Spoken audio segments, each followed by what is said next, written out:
जो लोग मेरे इस चैनल पर नए हैं या फिर मेरा ये वीडियो किसी और सोशल मीडिया प्लेटफॉर्म पर देख रहे हैं, वो मेरा YouTube channel political Tamasha with doctor Arshi को सब्सक्राइब करके वहां पे लगी बेल आइकॉन को जरूर दबा दें, ताकि आपको हमारे आने वाले हर वीडियो की अपडेट्स मिलती रहे।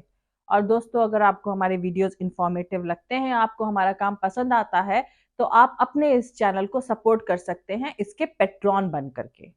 पेट्रॉन का लिंक मैं इस वीडियो के डिस्क्रिप्शन में डाल रही हूँ, जिस पर क्लिक करके आप पेट्रॉन बन करके अपने इस चैनल को सपोर्ट कर सकते हैं। और एक और तरीके से आप अपने इस चैनल को सपोर्ट कर सकते हैं, वो है इसकी मेंबरशिप लेकर के। मेंबरशिप का लिंक मैं इस वीडियो के डिस्क्रिप्शन में डाल रही हूँ, जिस पर क्लिक करके आप मेंबर बन करके अपने इस चैनल को सपोर्ट कर सकते हैं। तो चलिए आज के सियासी तमाशे के सफर को शुरू करते हैं।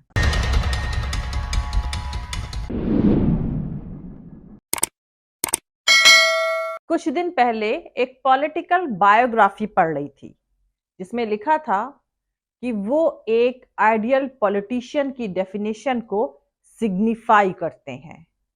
उनकी रीढ़ लचीली और चमड़ी मोटी है। अब अहम बात यह है कि ये सरकाज़्म यानी कटाक्ष की तरह नहीं, बल्कि आइडियल पॉलिटिशियन की तारीफ यानी कॉम्प्लीमेंट की तरह लिखा गया था।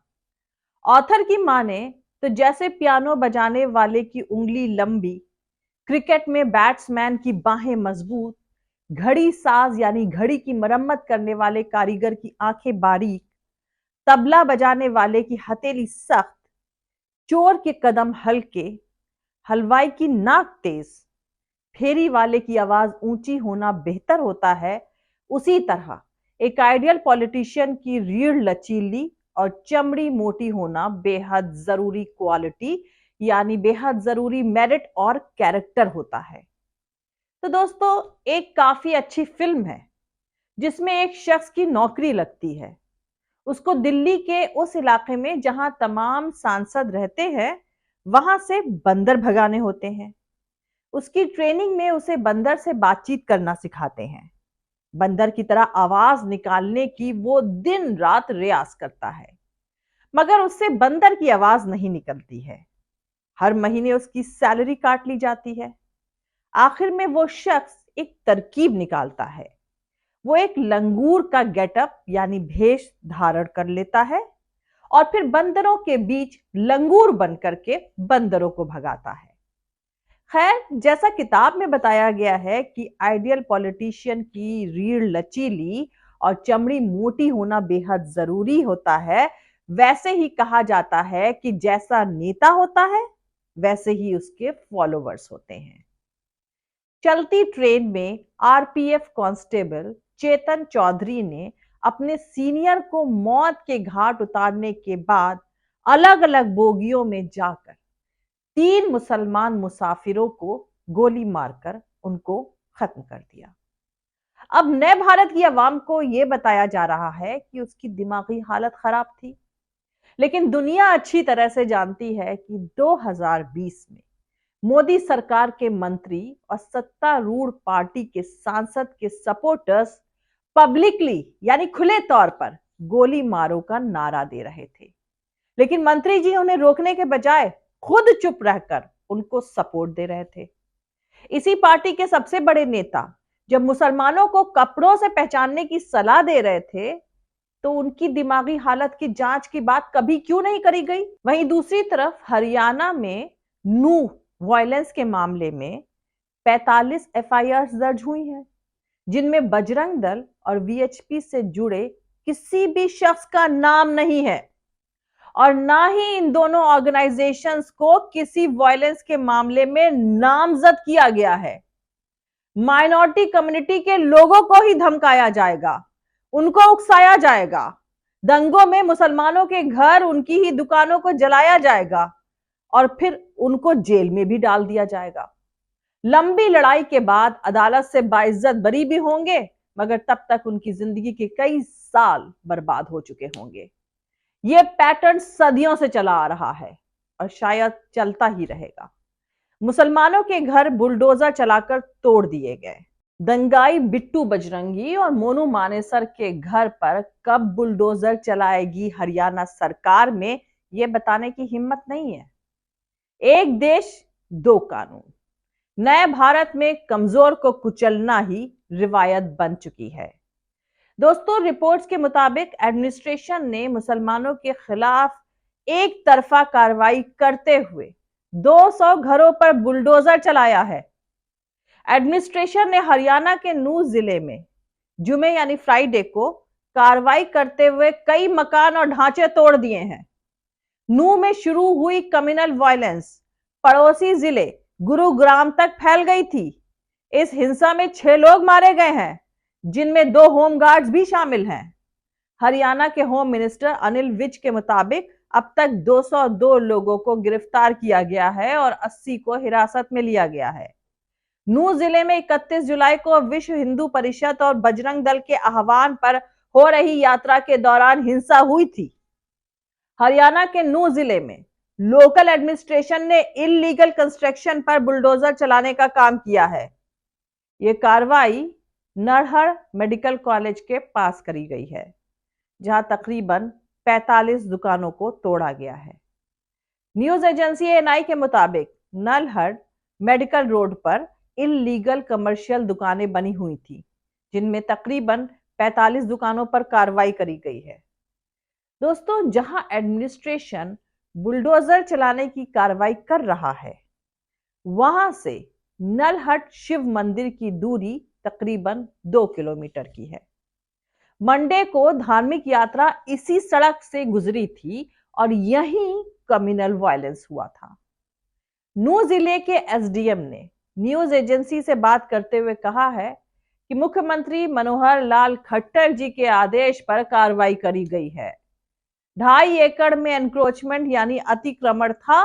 इसमें 45 पक्के स्ट्रक्चर थे और 15 कच्चे स्ट्रक्चर थे।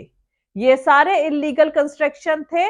अभी जो दंगे हुए थे उसमें इनका इन्वॉल्वमेंट पाया गया है और फिर खट्टर सरकार के हुक्म के मुताबिक इन्हें जमीन दरोज कर दिया गया है। इनमें से कुछ लोग दंगों से जुड़े हुए थे। हरियाणा के होम मिनिस्टर अनिल विज का कहना है कि हिंसा में शामिल लोगों का इलाज किया जाएगा और इस इलाज की एक दवाई बुलडोजर भी है। खैर दोस्तों, ये बुलडोजर वाली दवाई सिर्फ मुसलमानों पर ही लागू होती है, इसमें अब कोई दो राय नहीं है। क्योंकि हरियाणा के रोहतक जिले के आवल गांव में फ्राइडे यानी जुमे की रात एक मस्जिद पर पत्थर फेंके गए थे। मस्जिद मिदा के इमाम इकबाल के मुताबिक रात में 10:30 बजे के करीब जब वो लोग मस्जिद के बरामदे में बैठे हुए थे, तब अचानक कुछ लोगों ने पत्थर और ईंटें फेंकी।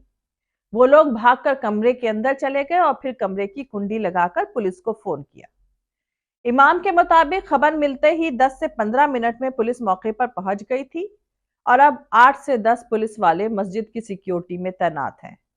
खैर दोस्तों, दूसरी तरफ सियासी तमाशा ये है कि नेशनल कमीशन फॉर माइनॉरिटीज यानी एनसीएम ने हरियाणा के नूह में भड़के कम्युनल वायलेंस के बाद जिला मजिस्ट्रेट और पुलिस सुप्रिंटेंडेंट से डिटेल रिपोर्ट मांगी है। एनसीएम ने एक बयान जारी किया है जिसमें डीएम और एसपी को 21 अगस्त तक रिपोर्ट देने के लिए कहा गया है। दोस्तों, यहां पर आपको बताना चाहूंगी कि जाने माने सोशल साइकोलॉजिस्ट आशीष नंदी ने 16 साल पहले अच्युत याग्निक के साथ आज के बीजेपी के सबसे बड़े पॉलिटिशियन का इंटरव्यू किया था। इंटरव्यू के बाद आशीष ने याग्निक से कहा था, मैं एक टेक्स्ट बुक फैसिस्ट को देखकर आ रहा हूं। आप सब लोग जानते ही हैं कि यहां पर मैं किस शख्स की बात कर रही हूं। वही जिसने इवेंट्स और शोबाजी के चक्कर में 9 चीते की जान ले ली है। वही शख्स जिसने एक सेठ पर सवाल उठाने के बाद राहुल गांधी को संसद से बाहर कर दिया था। सेठ के इंटरनेशनल करप्शन और सरकार की मिली भगत का सवाल उठाने के बाद आनंद फानंद में एक बंद पड़ा केस खोला गया और सिर्फ 2 सुनवाई में सजा सुना दी गई। खैर, अब राहुल गांधी को सुप्रीम कोर्ट से फौरी राहत मिल गई है। शायद अब सेठ और नौकर का सवाल फिर से उठेगा। हिंडनबर्ग रिपोर्ट और राहुल गांधी ने जो सवाल उठाए वो बताते हैं कि नए भारत में बड़े पैमाने पर काले धन का कारोबार और लूट चल रही है। तमाशा यह है कि मामला सामने आने के बाद भी सेठ की जांच नहीं हुई। अब अहम सवाल यह है कि सेठ को सरकार बचा रही है या फिर सेठ के बहाने रीढ़ लचीली और चमड़ी मोटी वाला आइडियल पॉलिटिशियन किसी दूसरे सियासी तमाशे में शामिल है।